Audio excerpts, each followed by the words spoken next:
परम सत्कार्यो गुरु प्यारी सात संगत जी राधा स्वामी जी। संगत जी, आज 1 नवंबर को हजूर जी ने ब्यास में ओपनकार दर्शन दिए जी। कल शाम हुए सवाल जवाब में बाबा जी नहीं आए थे जी, जिस वजह से संगत बहुत उदास हो गई थी। और आज सुबह भी बाबा जी ओपनकार दर्शन देने नहीं आए जी। अकेले हजूर जी ही कार में मौजूद थे जी। और हजूर जी को अकेला देखकर कुछ लोग जोर जोर से रोने लगे थे।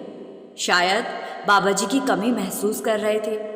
संगत जी, हमने आपके साथ कल शाम डेरे में हुए सवाल जवाब का वीडियो कल ही शेयर किया था जी।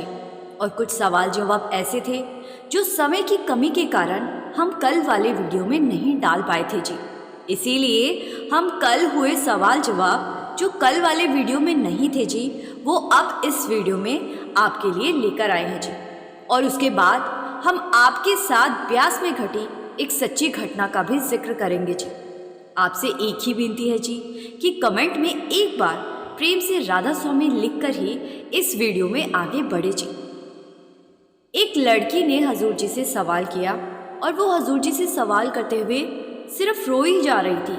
वो ना कुछ बोल रही थी, ना उसका रोना बंद हो रहा था। तो हजूर जी ने उससे पूछा कि रो क्यों रही हो। तो वो लड़की कहने लगी कि हजूर जी, आपको देखकर मुझे रोना आ गया। तो हजूर जी ने कहा, क्या मेरी शक्ल इतनी खराब है जो तुझे रोना आ गया? इतना सुनते ही संगत हंसने लगी थी जी। फिर यही बहन कहने लगी कि हजूर जी, मुझे सारे तंग करते हैं। तो हजूर जी ने कहा कि जो तंग करते हैं उनकी शिकायत तू अपनी मम्मी से कर दिया कर। तो यही बहन कहने लगी कि मेरी मम्मी भी मुझे तंग करती है। तो हजूर जी ने गंभीर सा चेहरा बनाकर मजाकिया अंदाज में कहा, ओह नो। जैसे ही हजूर जी ने ओह नो कहा तो हजूर के कहने का तरीका ऐसा था कि सारी संगत जोर जोर से हंसने लगी जी। फिर हजूर जी ने आगे कहा, जब कोई तुझे तंग करे तो बाबा जी को याद कर लिया कर। फिर आगे एक भाई ने हजूर जी से प्रश्न किया। उस भाई ने पूछा कि हजूर जी, करियर की शुरुआत में मुझे नौकरी नहीं मिल रही, मेरी पढ़ाई पूरी हो चुकी है। हजूर जी ने उसे समझाया कि बेटा, आप अपनी तरफ से कोशिश करते रहो, जो आपके कर्मों में होगा वो ज़रूर मिलेगा। हमारा काम कोशिश करना है, मेहनत करना है। किस्मत मेहनत से ही बनती है। मेहनत और कोशिश के बाद जो चीज़ मिलती है उसका मज़ा ही अलग होता है। बिना मेहनत के अगर कुछ मिल जाए तो हम उसकी कदर नहीं करते। फिर यही भाई आगे कहने लगा कि हजूर जी, अभी तो मैं सत्संग और सेवा पर आ जाता हूँ क्योंकि नौकरी नहीं है। अगर कल को नौकरी मिल गई तो फिर सत्संग और सेवा पर कैसे जाऊँगा? अब हजूर जी ने समझाया, जब तक नौकरी नहीं है तब तक सेवा और परमार्थ में समय लगाओ। जब नौकरी मिल जाएगी तो एक टाइम टेबल सेट करना पड़ेगा जिसमें नौकरी के साथ साथ थोड़ा समय परमार्थ को भी दे सके। फिर आगे एक बहन ने हजूर जी से सवाल किया कि हजूर जी, क्या हम आपकी याद में बैठ सकते हैं? क्या मालिक हमारी रक्षा करेगा? हजूर जी ने समझाया, बहन जी, मालिक सबकी रक्षा करता है। हमें मालिक का शुक्र करना है। वो दे या ना दे, हर हाल में शुक्र करना है। मालिक के भाने में रहने तो मालिक अपने आप संभाल करेंगे। जो मालिक के भाने में रहता है, मालिक उस पर और कृपा करता है। फिर आगे एक लड़के ने हजूर जी से प्रश्न किया। कहा कि हजूर जी, मैं अक्सर सत्संग में देरी से पहुंचता हूं और मेरी मम्मी कहती है कि अगर तू सत्संग में लेट जाएगा तो बाबा जी तेरे काम भी लेट ही करेंगे। अब हजूर जी ने मुस्कुराते हुए जवाब दिया। कहा, बिल्कुल सही कहा आपकी मम्मी ने। जो हमारा आज बर्ताव है वही बर्ताव, वही पहलू हमारा हर जगह बन जाता है। हमें लेट होने की आदत पड़ जाती है। हम हर जगह देरी से पहुंचते हैं। इसीलिए अपने आप को बदलो और समय से 5 मिनट पहले भले ही पहुंच जाओ, लेकिन देरी से नहीं। फिर हजूर जी ने मजाकिया अंदाज में कहा, कल से अपनी मम्मी को कहना, अगर मैं सुबह जल्दी ना उठा तो मेरे मुंह पर पानी मार दिया करो। इतना सुनते ही संगत बहुत ज़्यादा हंसी थी जी। फिर आगे एक लड़के ने हजूर जी से सवाल किया। कहा, हजूर जी, इंटरनेट से 5 नाम पढ़कर क्या मैं सिमरन कर सकता हूँ? हजूर जी ने एकदम कहा, पहले ये बता, कहाँ से पढ़े तूने नाम के 5 शब्द? क्या चैट जीटीपी से पूछे? तो वो लड़का कहने लगा कि नहीं, हजूर जी गूगल से पूछे थे।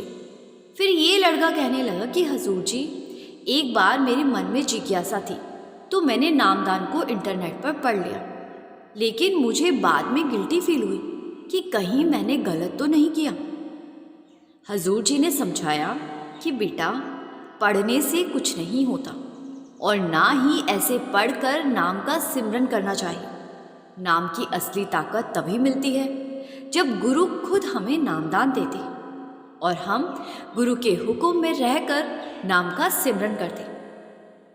फिर आगे एक भाई ने हजूर जी से सवाल किया कि हजूर जी, अगर हम 2.5 घंटे ना दे पाए तो कोई और तरीका भी है? हजूर जी ने समझाया कि मालिक ने पहले ही हम पर इतनी दया कर दी है, हमें सिर्फ 2.5 घंटे बैठने का हुक्म दिया है। हजूर जी ने आगे समझाया, इससे आसान कोई दूसरा तरीका नहीं है। अगर कोई दूसरा तरीका होता तो नामदान के टाइम ज़रूर बताया जाता। हजूर जी ने उदाहरण के साथ समझाया कि अगर ऑफिस में हमें 4 काम दिए जाए और 4 में 3 काम हम कर दें और चौथे को छोड़ दें, तो क्या हमारी नौकरी चल पाएगी? हमें चारों काम पूरे करने होंगे, तभी हमें तरक्की मिलेगी। फिर आगे एक बहन ने हजूर जी से सवाल किया, कहा, हजूर जी, कुछ साल पहले एक गलती हो गई थी जिसका आज तक मुझे पछतावा है। हजूर जी ने समझाया कि बहन जी, इस संसार में हर किसी से कभी ना कोई गलती हुई है, लेकिन हमें गलती से सीखना है। बार बार उसी बारे में सोचेंगे तो हम आगे नहीं बढ़ पाएंगे। इसीलिए जो हो गया उससे सीख कर आगे बढ़ो। फिर यही बहन कहने लगी कि क्या मालिक मुझे माफ़ करेगा? हजूर जी ने समझाते हुए कहा, मालिक के घर तो है ही माफ़ी। जब हम गलती से सीख कर फिर से गलती नहीं दोहराएंगे तो मालिक ज़रूर बख्शिश करेगा। फिर आगे एक बहन ने हजूर जी से सवाल किया कि हजूर जी, जब हम सब मालिक के बच्चे हैं तो मालिक ने ये सृष्टि क्यों बनाई और हमें यहाँ अपने से दूर क्यों भेजा? हजूर जी ने समझाते हुए कहा कि जैसे माँ बाप अपने बच्चे को स्कूल भेजते हैं जिससे कि बच्चा अनुभव हासिल कर सके, सीख सके, इससे बच्चे को अपनी ताकत और कमज़ोरी का पता लगता है, वैसे ही मालिक ने हमें यहाँ सीखने के लिए भेजा है जिससे कि हम यहाँ से अनुभव ले सकें और हम समझ सकें कि हमारे लिए क्या ज़रूरी है और क्या नहीं। यहाँ आकर हमें खुद की पहचान करनी है और मालिक को मिलना है। संगत जी, ये थे वो सवाल जवाब जो हम कल वाले वीडियो में नहीं डाल सके थे जी। कल वाले वीडियो का लिंक भी हमने इस वीडियो के डिस्क्रिप्शन में दे दिया है जी। संगत बड़ी खुशी से सुन सकती है जी। संगत जी, आइए अब बात करते हैं ब्यास की उस सच्ची घटना की, और इसके बाद हम एक और घटना भी सुनाएंगे जी जो हमारे जीवन में होने वाले हादसों पर आधारित है जी। ये सच्ची घटना एक ऐसी बीवी की है जो मानसिक रूप से थोड़ी कमज़ोर थी जी। जब उन्होंने नामदान के लिए आवेदन किया तो सेवादारों ने समझाया कि उनकी मानसिक स्थिति ठीक नहीं है और ना होने वाली है, तो इस वजह से फिलहाल उन्हें नामदान नहीं दिया जा सकता। लेकिन जैसा कि अक्सर कहा जाता है, सद्गुरु जिसे अपनाना चाहते हैं उसे कोई भी कमज़ोरी, कोई भी कमी उनसे दूर नहीं रख सकती। ऐसा ही कुछ इस बीवी के साथ हुआ जी। ये घटना एक जत्थेदार भाई ने संगत के बीच बड़े भाव से सुनाई थी जी। उन्होंने बताया कि एक बार वो अपने जत्थे के साथ बस में डेरा ब्यास की ओर जा रहे थे। रास्ते में बस में भक्ति और रूहानियत की बातें चल रही थी जी। हर कोई अपने अपने अनुभव साझा कर रहा था। तभी संगत में से किसी ने निवेदन किया कि भाई जी, आप भी कोई अपना अनुभव बताइए ना, कुछ ऐसा जो आपके दिल को गहराई से छू गया। जत्थेदार भाई कहने लगे कि ठीक है, मैं तुम्हें एक सच्ची घटना सुनाता हूँ जो मैंने खुद अनुभव की है।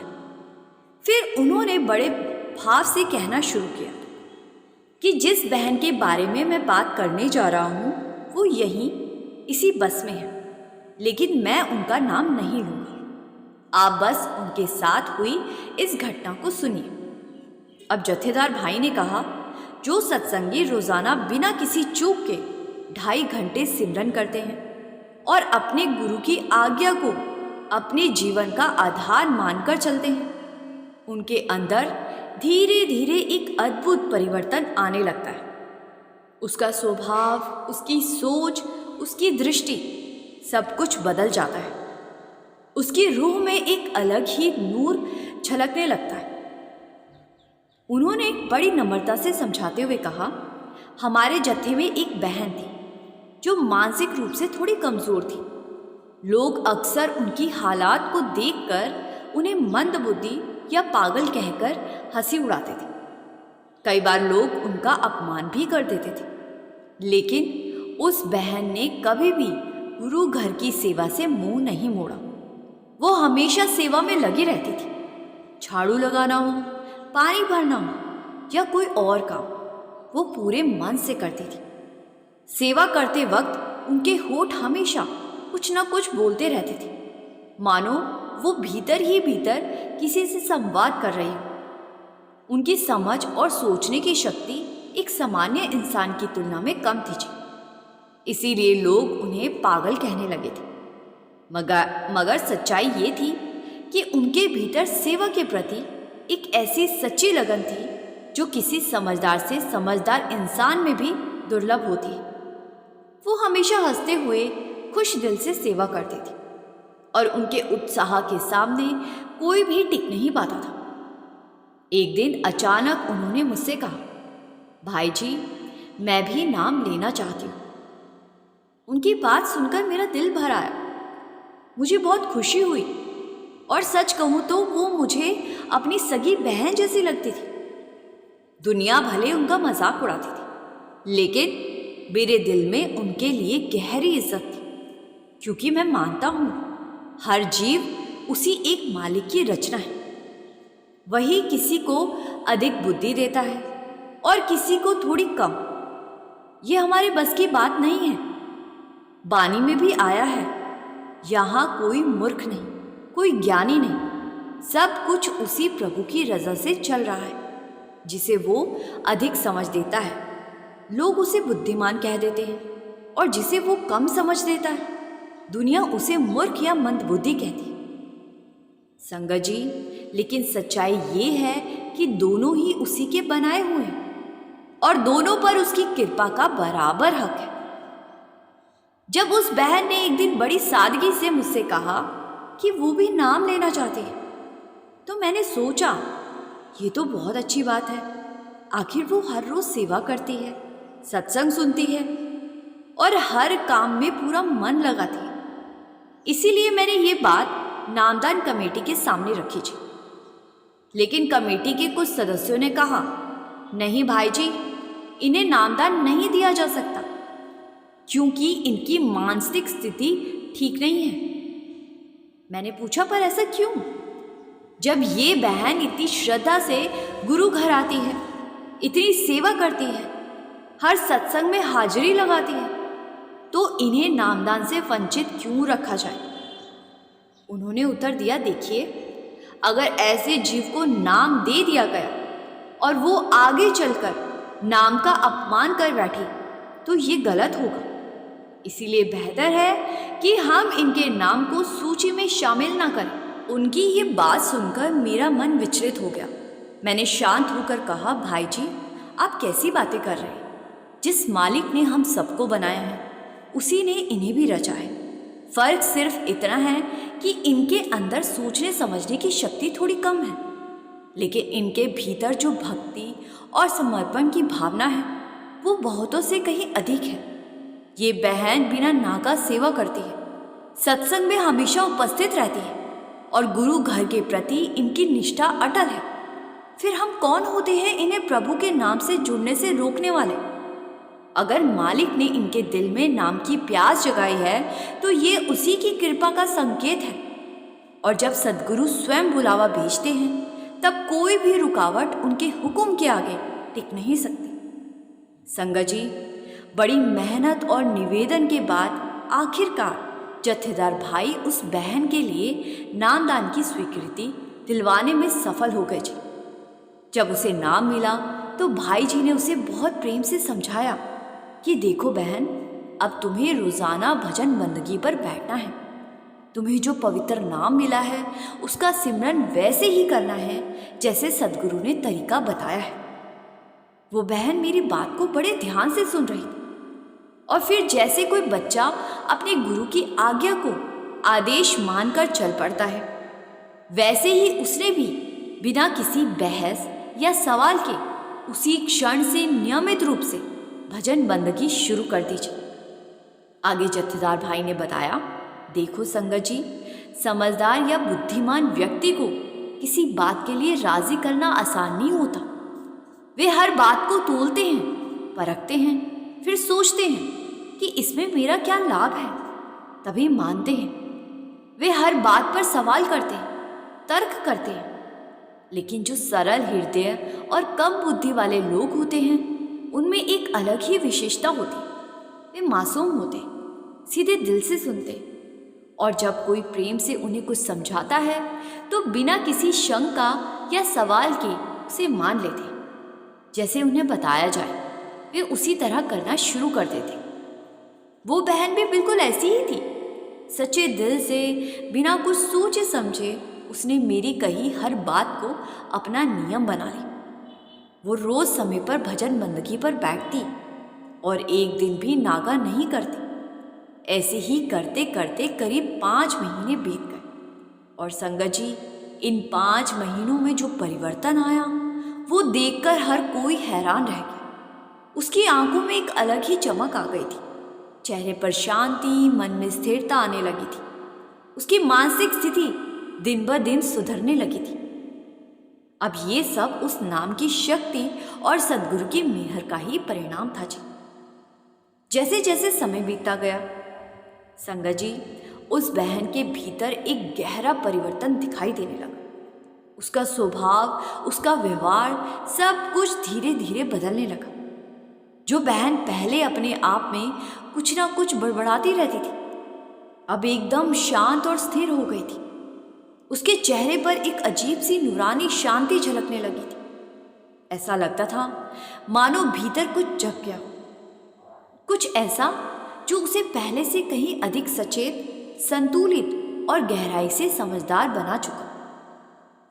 भाई जी ने आगे बताया, संगत जी, आज उस बहन को देखकर मुझे खुद हैरानी होती। सच कहूं तो अब हम सब में से कोई भी उसके जितना समझदार नहीं है। उसे अब जो रूहानी ज्ञान मिल चुका है वो हम में से किसी को नहीं मिला है। उसने जो सफ़र तय कर लिया है, हम तो अभी उसके आसपास भी नहीं पहुंच पाए। और मैं ये बातें हवा में नहीं कर रहा हूँ, मैं इसीलिए कह रहा हूँ क्योंकि उसने खुद मुझे अपने अनुभव सुनाए। जब वो अपने भजन सिमरन के अनुभव बताने लगी तो उसी वक्त मेरे मन में एक भाव आया कि अब इस बहन की बात बन गई है। सेवादार भाई ने कहा, देखो संगत जी, ऐसा अक्सर देखा गया है कि जो सरल और सीधी आत्माएं होती उनकी बात जल्दी बन जाती, क्योंकि ऐसे जीवों के मन में कोई जटिलता नहीं होती, कोई सवाल जवाब नहीं चलते। उनका मन निर्मल और हल्का होता है, इसीलिए वे सिमरन में जल्दी लग जाते हैं। लेकिन जो बहुत बुद्धिमान होते हैं वे अपनी बुद्धि में उलझे रहते, हर बात को तर्क से तोड़ते और यही तर्क उनके भीतर जाने से रोक देता है। वे अपने दिमाग से ऊपर उठ ही नहीं पाते। आगे जत्थेदार भाई ने कहा, अब वो बहन पूरी तरह ठीक हो चुकी, बल्कि ठीक क्या कहें, अब तो वो हम सब से भी ज़्यादा समझदार हो गई। ये कहते हुए उन्होंने मुस्कुराकर संगत की ओर देखा और कहने लगे, और जानकर हैरानी होगी कि वो बहन कहीं और नहीं बल्कि इसी जत्थे में यहीं हमारे बीच बैठी और इस वक्त मेरे ये वचन सुन रही है। ये सुनकर सारी संगत हैरान रह गई जी। लेकिन भाई जी ने उस बहन का नाम नहीं बताया। संगत जी, आइए अब आगे बढ़ते हुए एक और घटना सुनते हैं जी, जो हमारे सबके जीवन में आने वाले हादसों घटनाओं पर आधारित है जी। संगत जी, हम सब ने कई बार ये बात सुनी होगी कि किसी की अचानक मृत्यु हो गई, किसी नौजवान की सड़क दुर्घटना में जान चली गई, या किसी युवक की किसी ने हत्या कर दी। ऐसी खबरें हम रोज अखबारों में पढ़ते या अपने आसपास के लोगों से सुनते रहते। ये घटनाएं हमें झकझोर देती है, क्योंकि जिंदगी की नश्वरता हमें तभी याद आती है जब किसी अपने के साथ कुछ अनहोनी हो जाती। साथ संगत जी, आज की साखी भी इसी विषय से जुड़ी हुई है जी। एक ऐसी सच्ची घटना जो हमें ये सिखाती है कि मौत का समय कोई नहीं जानता, पर सद्गुरु की कृपा से आत्मा हमेशा सुरक्षित रहती। संगत जी, एक सत्संगी बीवी थी जिन्होंने बहुत पहले ही बाबा जी से नामदान लिया होगा। वो बहुत भक्ति भाव से जीवन जीती थी, हर दिन सिमरन और सेवा में लीन रहती थी। परंतु शुरू में उनका पति इस मार्ग को नहीं मानता था। वो अक्सर कहता था कि ये सब संतों के चक्कर में क्यों पड़ते हो। लेकिन संगत जी, ये भी सच है कि जिस घर में सत्संग के शब्द गूंजने लगते हैं, जिस आंगन में भजन सिमरन की ध्वनि बसने लगती है, वहाँ का माहौल धीरे धीरे बदल जाता है। वो घर खुद ब खुद रूहानियत की खुशबू से महकने लगता है और फिर उसी घर के हर सदस्य का रुख धीरे धीरे सद्गुरु की ओर मुड़ने लगता है जी। ठीक वैसा ही इस बीवी के घर में भी हुआ। कुछ साल बाद बीवी के पति ने भी नामदान ले लिया और दोनों का एक बेटा था जो कि एक कॉलेज में पढ़ाई करता था। अब इस बीवी की एक खास सहेली थी जो कि इसके घर के साथ ही रहती थी, लेकिन वो सत्संगी नहीं थी। उसको सत्संग में कोई दिलचस्पी नहीं हुआ करती थी। वो देवी देवताओं को मानती थी। एक बार डेरे में सेवा का हुक्म हुआ तो बीवी और इसके पति ने अपना नाम लिखवा दिया और अपनी खास सहेली को कहा कि हम 3 दिन के लिए डेरे जा रहे हैं, पीछे से मेरा बेटा घर पर हो तो तू थोड़ा ध्यान रख ले। अब ये कहकर अगले दिन सुबह बीवी अपने पति के साथ कार में बैठकर डेरा की ओर निकल पड़ी और इधर बीवी का बेटा भी अपनी मोटरसाइकिल पर अपने कॉलेज की तरफ निकल पड़ता है। और अभी वो कॉलेज तक पहुंचा ही नहीं था कि रास्ते में उसका एक कार के साथ एक्सीडेंट हो जाता है। आसपास के लोग लड़के को उठाते हैं और लड़के के मोबाइल से इसके मम्मी पापा को फ़ोन कर देते हैं। अभी बीवी अपने पति के साथ डेरे के रास्ते में ही होती है और बेटे के एक्सीडेंट की बात सुनकर घबरा जाती है और मन ही मन बाबा जी से अरदास करती है कि हे मेरे सद्गुरु, इस बार हमें माफ़ कर देना, हम डेरे में नहीं आ पाएंगे। ये कहकर वो रास्ते में से ही गाड़ी मोड़ लेते और अस्पताल में पहुंचते हैं। लेकिन डॉक्टर बताते हैं कि आपको घबराने की ज़रूरत नहीं है, छोटी सी चोट है, जल्दी ठीक हो जाएगी।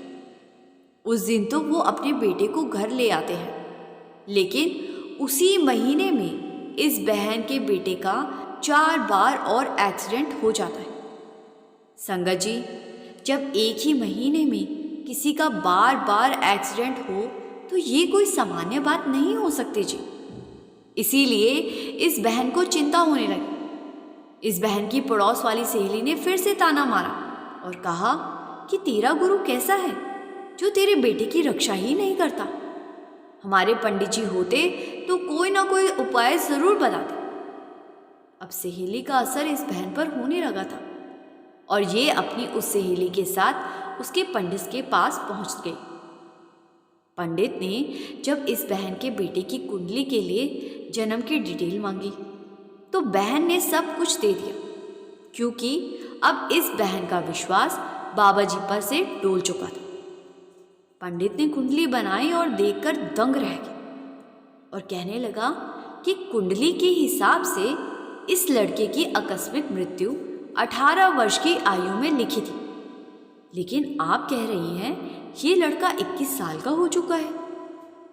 पंडित ने विश्वास के साथ कहा कि इस कुंडली को दुनिया के किसी भी ज्योतिषी या पंडित को दिखा देना, सब यही कहेंगे कि इस लड़के की मृत्यु 18 वर्ष में हो जानी है।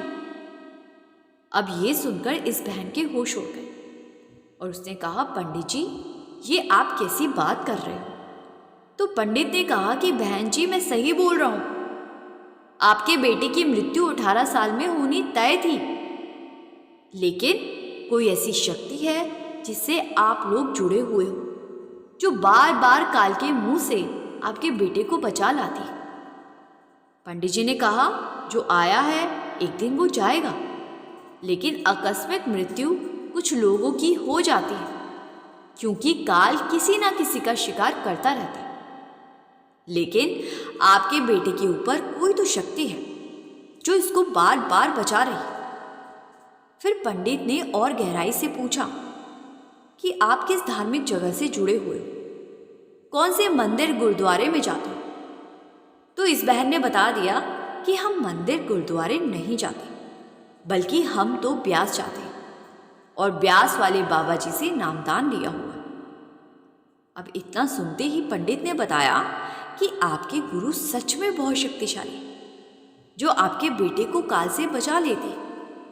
ये जो छोटे मोटे एक्सीडेंट उसके हो रहे हैं, इनसे मत घबराओ, क्योंकि आपके गुरु आपके बेटे को काल का निवाला नहीं बनने देंगे। छोटे मोटे एक्सीडेंट, छोटी मोटी चोट तो आएगी, लेकिन इससे आपके बेटे की जान नहीं जाएगी। आपके गुरु ने इसके भारी कर्मों को छोटी सी चोट में बदल दिया। अब पंडित जी की बात सुनकर ये बहन और इसकी सहेली के होश हो गए और बहन बहुत जोर जोर से रोने लगी और बाबा जी से माफ़ी मांगते हुए कहने लगी कि बाबा जी मेरा विश्वास डोल गया था, मुझे माफ़ कर दो। इस बहन की सहेली भी अब मान चुकी थी कि सच में इसके गुरु बहुत महान और शक्तिशाली, और मैं वैसे ही उन्हें भला बुरा बोलती थी।